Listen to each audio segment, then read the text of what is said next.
Hi everybody, I'm Chris Van Hillo with the City of Tampa's Visual Arts team. Today we are going to work on a twisted bead necklace that works around a focal center bead. The first thing that we need to do is we need to think about design. So you need to be looking at your bead and trying to decide what colors would best complement your bead. You could go to a color wheel and seek advice. I tend to just use my eyes. So in this bead I can see that there's black, there's taupes, there's grays, there's a little bit of white. This bead had pink, a little bit of purple, some tans and coppers. This bead, these are just beautiful, by the way. My friend June Knowles does this lamp work. So you need to look at the colors in your bead and see what you can do to accentuate or complement that. The second thing we need to think about is math. It's that four-letter word that everyone hates. I like to make my necklaces 20 inches. So this is basically 20 inches from cone to cone.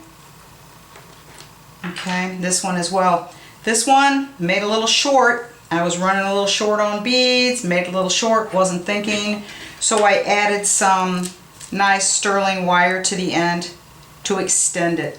Another thing I did different in this necklace, which I really like, is on the ends here, I did about an inch of an 8/0 black seed bead in a shiny bead. And then I did about an inch and a half, maybe 2 inches, of a 6/0 black etched bead. And then I worked into my specialty beads. Then I put my focal specialty beads, and then I ended the same with the 6/0s and then the 8/0s. So it's kind of a gradual taper. Started small, went a little larger, went even chunkier, had the center, chunky, chunky, chunky, a little bit large, smaller. So there's nothing wrong with that. And the other thing is, if the necklace, if I didn't have enough beads, which I didn't, I went ahead and added a little chain. So this necklace is actually measuring, I think it was, I wrote it down here, 14 inches. And then I added the chain to make it grow into 20. Did the same thing with this, except this one I used the C-line and the S-line, and I just couldn't get this guy to twist. So, you know, it's still really pretty. If I wanted to twist, I could try to twist it before I put it on and give it a little bit of a twist, but I don't mind that those beads kind of cascade down.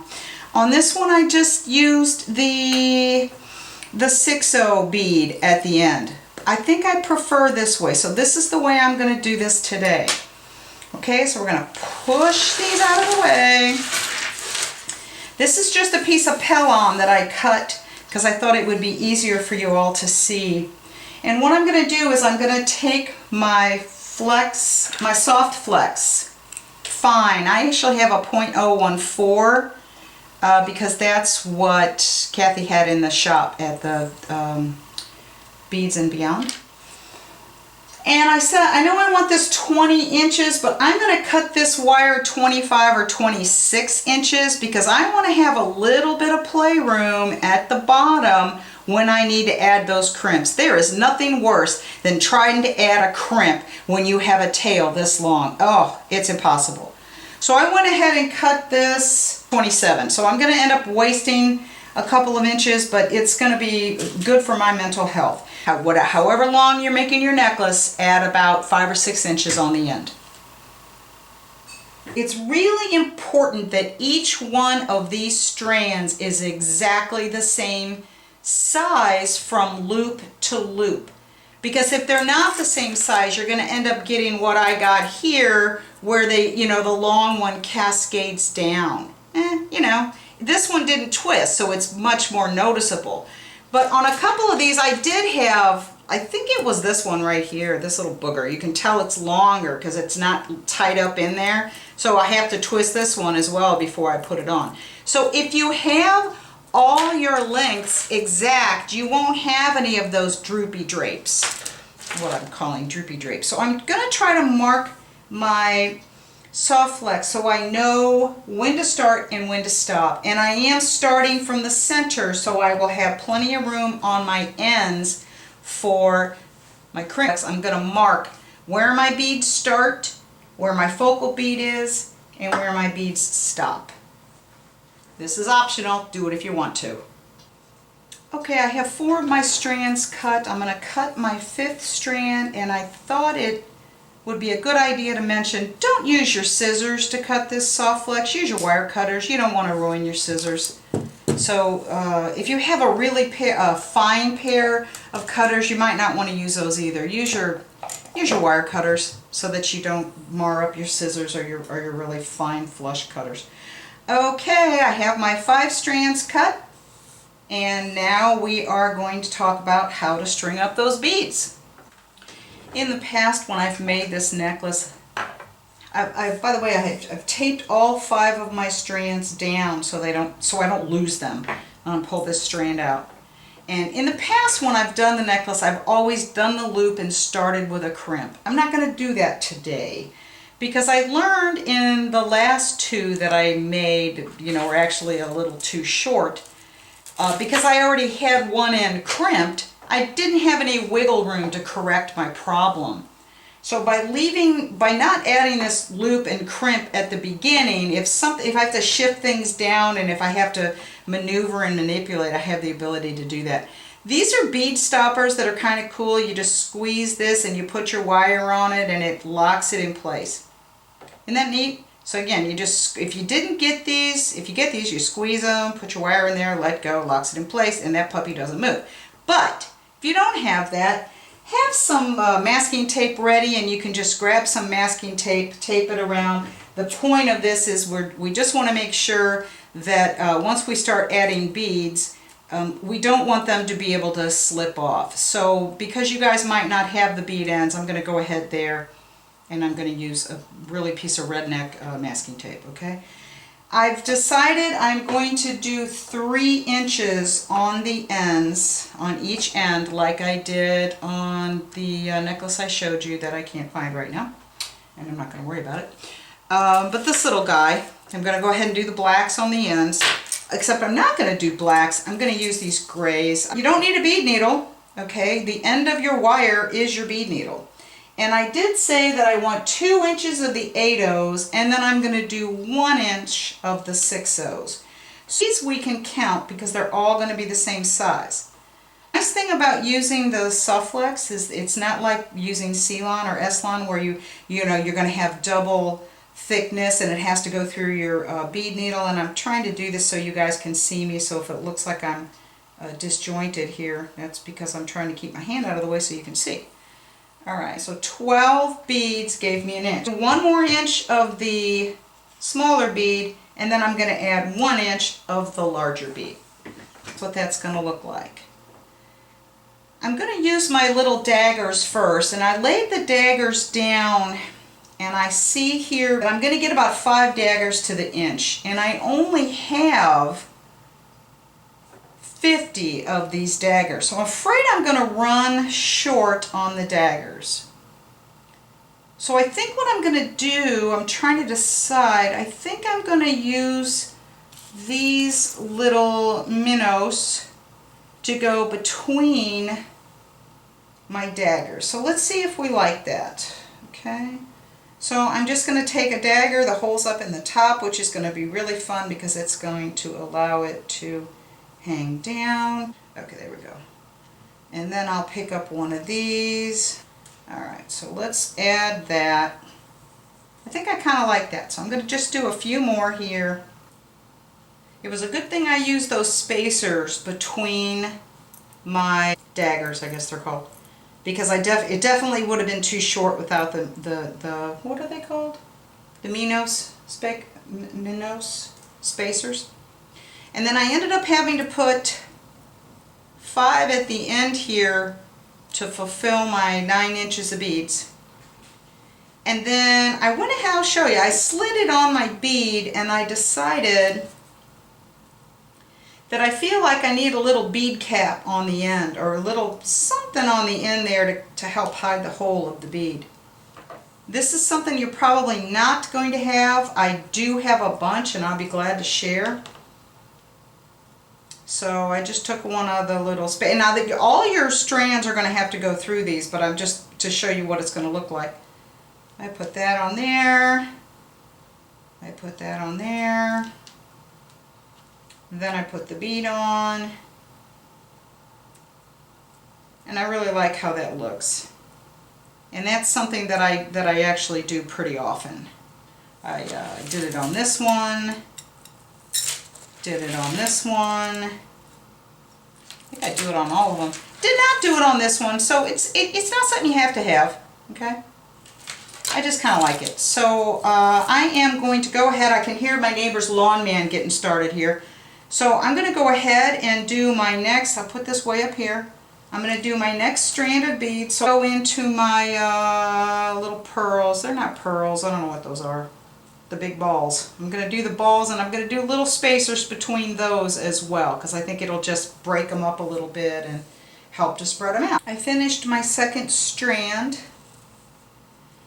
and I did a little math to make sure. Doing 26 of the 8-ohs and then 9 of the 6-ohs, and then starting my the specialty beads.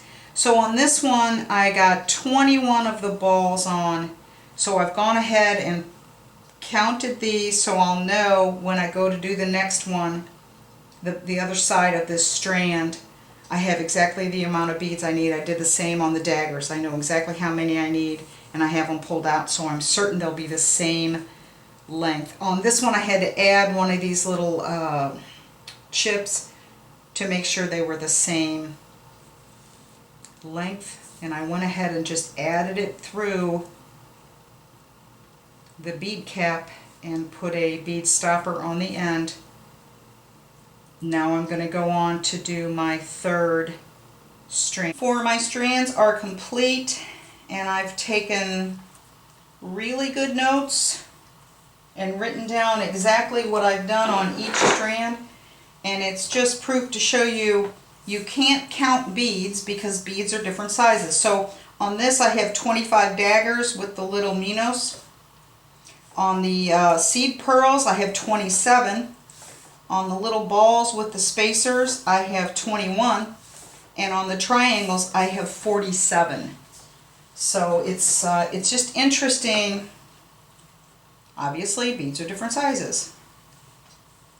I'm going to now decide what I want to use for my last strand. And I'll tell you what, if you don't have one of these little bead triangles to pick up and move your beads around, you need to get one. These things are the bomb. Okay. So I'm trying to decide, do I want to bring in a gray? Do I want to bring in a charcoal? Or do I want to bring in a lighter color? This has a little bit of a taupey look to it, and I kind of like that, but I really like these simple little 6-0 matte beads. I think I'm going to do these. They're kind of plain and they're kind of simple, but I think they would complement the piece, so I'm going to do that next. I have all 5 strands coming through. I'm trying to decide if I need to massage them so that they lay a certain way. I think it's okay like that. Now I'm going to take the second end, just trying to get all the ends even. And now I'm going to take the bead cap going concave into the bead, like this. Can you see that? I hope you can see this. And get the bifocals on here. Do I have them all in there? I think so. Okay. And then let's see if I can get them all 5 through here at one time. Oh, I got lucky. Thank you, bead gods. Okay, there we go. Nothing's getting locked down yet, so you know, if there's a problem, if there's a mistake, if there's something we don't like. There we go. Okay. Now get down there, get down there. All right, now everything's nice and tight. And again, we can pull tighter. We're not tying anything off yet. All right, so I have that. So now I'm going to try and do, if it's this strand, I'm going to pull on that one until I see it. And I'm going to do the, continue on the same strand with the same bead. So just pull your strand until you figure out which one it is, and then grab whatever bead that is. Got me? Okay. I'm going to turn the camera off while I do that and finish this guy off. I was a minute ago, and by the way, I am taking really good notes. A minute ago I couldn't find my pen because it's all beads and it was really funny. So that was 57 of the 8-0s that I got on there. So these are the 8-0s, the matte 8-0. Really? No, those are 6-0s, my bad. So I got 57 of the 6-0s. So now when I go to do each one of these mirrored strands, I'll know I need 47 triangles, and then I'll do my end, and I need so many balls and so many drops and so many. All right, I have both sides of the focal bead strung up. I think I'm going to break this video into 2 parts so it's not quite as long. We will do the twisting part in video 2. So I'm really, really pleased with how this is coming out. I don't know if I can zoom up and show you this beautiful bead, but I'm really happy with how it's coming out.